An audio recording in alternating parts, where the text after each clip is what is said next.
Hi everybody, and welcome to our module on general anesthesia.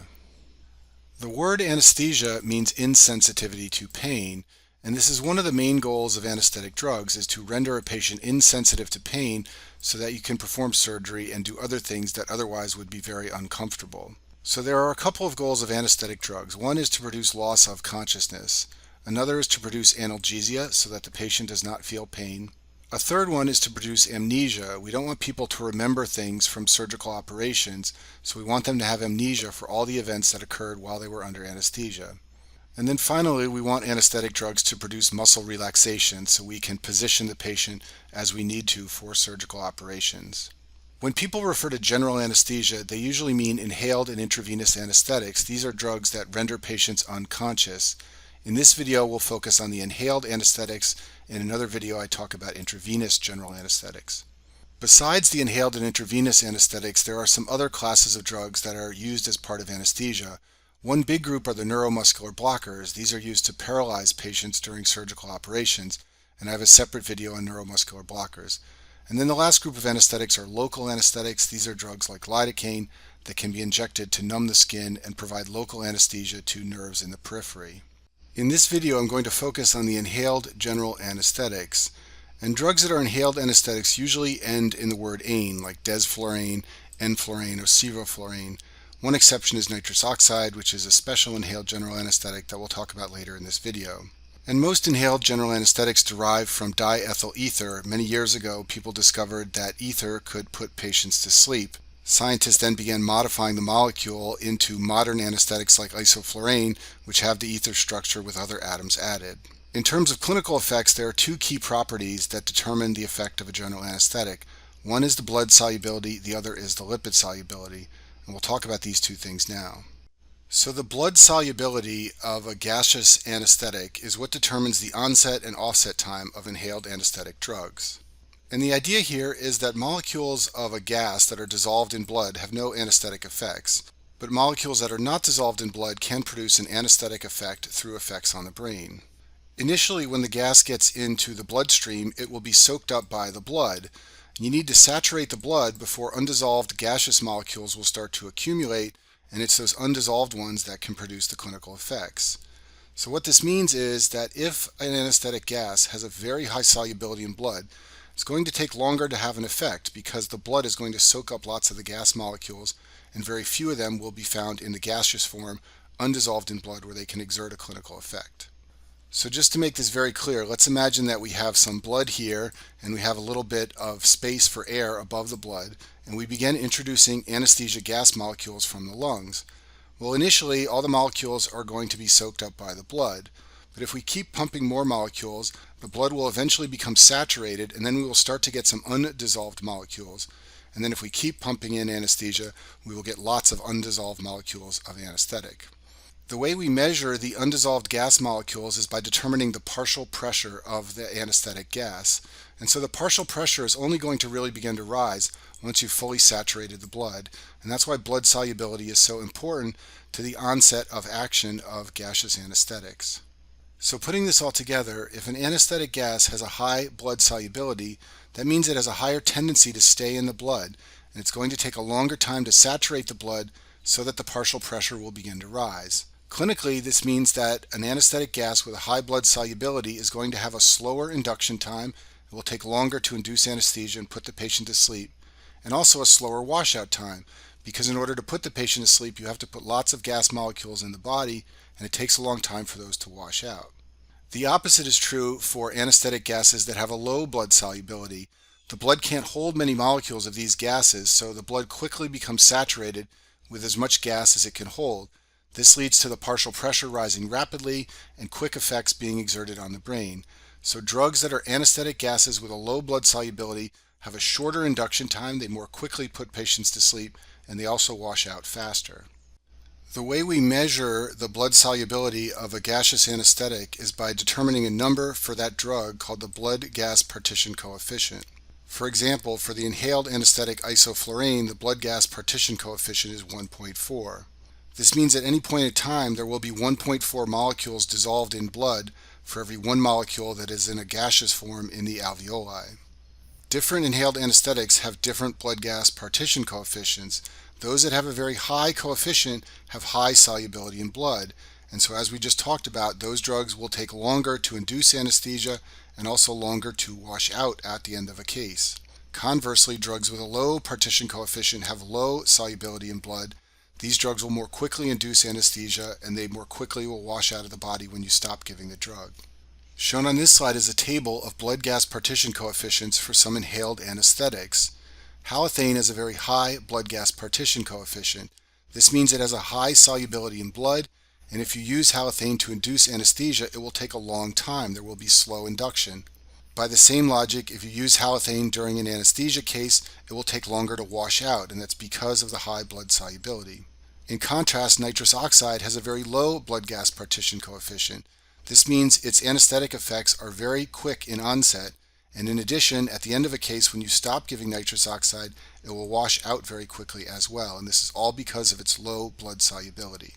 So back to this slide where we talked about how two key properties of an anesthetic gas determine its clinical effects. We just talked about the blood solubility, which determines the onset and offset time for a gaseous anesthetic.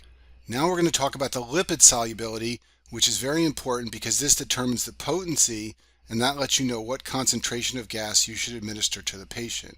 So lipid solubility is the affinity of a gaseous anesthetic for lipids. The more lipid soluble a gas anesthetic is, the more easily it will diffuse into the brain, and therefore anesthetic gases with a high lipid affinity are more potent.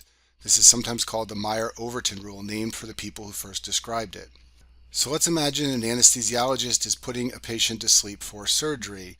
Anesthesiologists can control the concentration of gas that the patient inhales. So an anesthesiologist could administer 5% of an inhaled anesthetic to a patient, or the anesthesiologist could administer 50% to the patient. If the inhaled anesthetic is very potent, then 5% may be enough to put the patient to sleep, and 50% could be so much that it kills the patient. On the other hand, if the gaseous anesthetic is not very potent, then 5% may have no effect at all, and you may need 50% just to put the patient to sleep. So this concept of potency is very useful clinically because it tells us what percentage of gas to administer to the patient so they will go to sleep. And potency is related to the lipid solubility of a gaseous drug. So as I said, when you have a high lipid affinity of a gas, it's more potent, and that means that a lower gas concentration will be required to produce an anesthetic effect. And one of the ways we describe the lipid solubility of various gaseous anesthetics is by what's known as the oil-gas partition coefficient. Shown on this slide is a table with the oil-gas partition coefficients for some inhaled anesthetics. So halothane has a very high oil-gas partition coefficient. This means it's very potent, so you will need a low concentration of halothane in order to put a patient to sleep. In contrast, nitrous oxide has a very low oil-gas partition coefficient. So you will need a very high concentration of nitrous oxide in order to put a patient to sleep.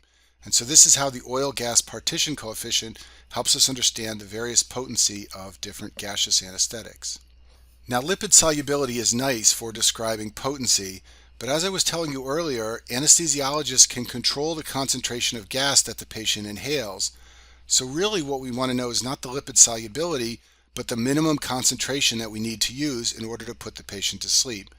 And for this, we use a different measurement of gas potency called the minimum alveolar concentration. The minimum alveolar concentration, or the MAC, is a concentration of gas like 1% or 5% or 10%, and it's the concentration that will prevent movement in 50% of subjects in response to pain. And this is a very useful parameter in clinical practice because it helps us determine the concentration of gas to administer to the patient in order to achieve the desired anesthetic effect. So each inhaled anesthetic has its own MAC, and those that have a low MAC require a low gas concentration to put the patient to sleep for surgery. Drugs with a low MAC have a high potency. In contrast, drugs with a high MAC require a high gas concentration to achieve an anesthetic effect. These are low potency drugs. So because the MAC of a drug describes its potency, MAC is going to be related to lipid solubility. But unlike the oil-gas partition coefficient, where the higher the coefficient, the higher the lipid solubility, in the case of MAC it's an inverse relationship. So drugs that have a very high lipid solubility have a very low MAC, and vice versa. So here is a table with the same gases we talked about 2 slides ago, but instead of just showing the oil-gas partition coefficient, I've added the MAC.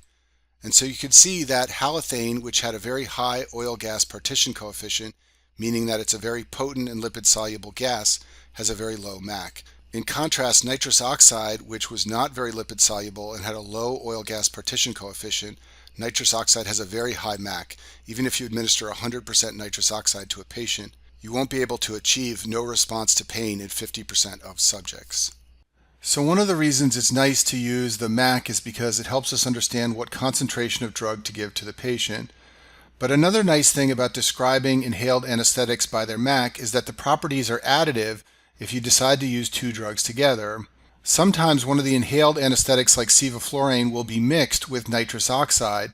This allows you to use a lower concentration of each drug, and when you do this, the MACs of the two drugs are additive. So for example, if we used a concentration of sevoflurane equal to half a MAC, instead of anesthetizing 50% of patients, it would only anesthetize 25% because we're using half a MAC. But if we then added nitrous oxide in a concentration equal to half of its MAC, that would give us another 25% efficacy, and then the two 25% would add together, and the combination would be equal to 1 MAC with 50% efficacy. And so sometimes drugs like sevoflurane are mixed with nitrous oxide because it allows the patient to be exposed to less of each drug and lowers the risk of adverse effects. And when you mix drugs like this, the MACs will be additive. A couple of special things to know about the minimum alveolar concentration for inhaled anesthetics. The MAC decreases with age. It also decreases in pregnancy and hypothyroidism. So if an anesthesiologist is trying to put an older man to sleep, like this man shown in the picture here, they might use a lower concentration of drug than they would otherwise use in a younger healthy person, and that's because the MAC for persons in this man's age group is going to be lower than it is for younger subjects. So here's a summary slide of the important properties of inhaled anesthetics. The onset of action and the washout of an inhaled anesthetic is related to the blood gas partition coefficient. The higher the coefficient, the slower the onset of action and the slower the washout. This all ties back to the solubility of the gas in blood. The more soluble the gas is in blood, the slower the onset and the slower the washout. Potency is different. Potency is related to the oil-gas partition coefficient. The higher the coefficient, the more potent the gas is. This is all related to the solubility of the gas in lipids. Drugs that are more soluble in lipids are more potent. And then remember that we talk about potency in terms of the MAC. The lower the MAC, the more potent the gas is for putting people to sleep. There are certain physiologic effects that are common to all of the inhaled anesthetics to some degree, so let's talk about those now. The first one is respiratory depression. When patients are administered these inhaled drugs, they will have a lower tidal volume and their CO2 will begin to rise. And so for this reason, usually these drugs are administered to patients who are intubated and on mechanical ventilation while they are under anesthesia. The inhaled anesthetics can also cause myocardial depression, which can reduce the cardiac output, although this effect is minimal with the two drugs sevoflurane and isoflurane, which are the ones that are commonly used in modern practice because they don't depress myocardial function. So that's a nice segue into talking about the most commonly used inhaled general anesthetics. The three drugs you most commonly will see used in anesthesia in the United States are desflurane, isoflurane, and sevoflurane, and that's because these three drugs have the least adverse effects and the lowest rate of myocardial depression. One other inhaled anesthetic that you will sometimes see used is nitrous oxide. As we've already talked about, it has a low potency, and you can't deliver more than 0.75 MAC. Even if you give a patient 100% nitrous oxide, that still won't be enough anesthetic to render 50% of patients insensitive to pain. But the benefit of nitrous oxide is that it has a very rapid onset and offset. So one thing anesthesiologists will sometimes do is switch to this gas towards the end of a case because it will allow patients to wake up more quickly.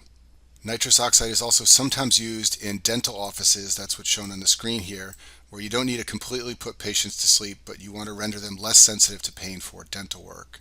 One thing to know, however, is that when patients are given nitrous oxide, it does frequently cause nausea and vomiting in the post-op period.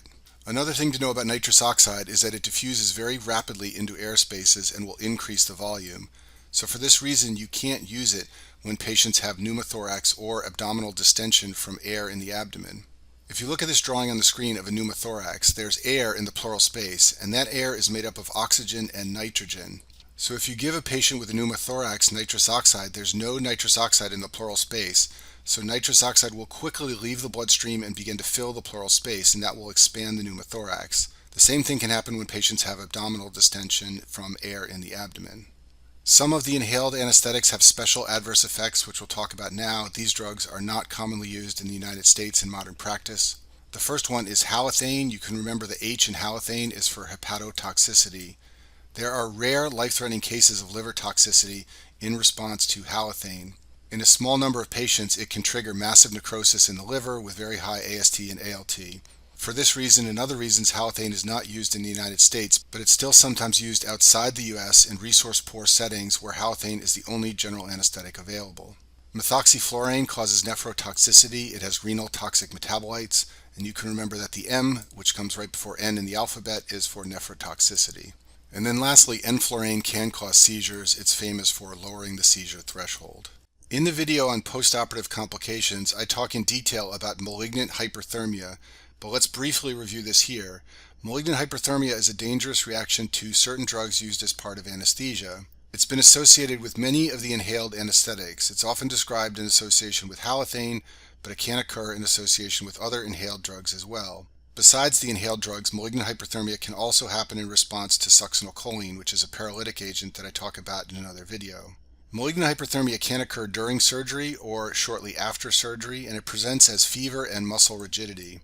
The underlying pathology of malignant hyperthermia is diffuse muscle damage, so patients can develop rhabdomyolysis with elevated creatine kinase and hyperkalemia. They can also develop tachycardia and hypertension. So this condition is often recognized when patients develop fever and muscle rigidity along with tachycardia and hypertension either during surgery or shortly after. The muscle rigidity can make the patient hard to ventilate, and that's often one of the signs during surgery that trigger an investigation for malignant hyperthermia. The treatment is to stop the offending drug, administer oxygen because the rigid muscles can impair ventilation, and then dantrolene is a muscle relaxant which can stop the muscle damage and reverse some of the features of hyperthermia. And once again, I talk about this in detail in the video on postoperative complications. I'll finish this video by talking about the stages of anesthesia. You can break down anesthesia into an induction stage, a maintenance stage, and an emergent stage. In the induction stage, we use drugs to put the patient to sleep. Usually these are intravenous drugs like propofol, sometimes together with an opioid like fentanyl.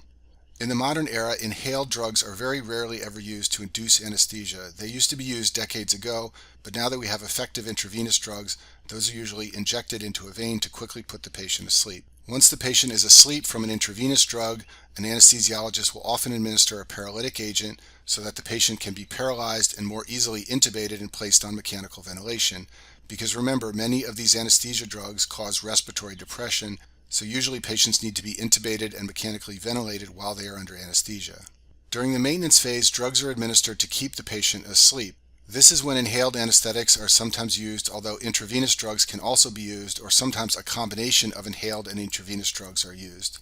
Sometimes there's also ongoing use of paralytics during the maintenance phase. The maintenance phase depends heavily on the surgery. For quick operations, there may be no maintenance drugs necessary. For very long operations, lots of maintenance drugs will be needed. And then the emergence phase is when the patient emerges from anesthesia. This is when anesthetics are discontinued. Reversal of neuromuscular blockade is sometimes done. The patient is allowed to wake up and eventually extubated. And that concludes our module on general anesthesia.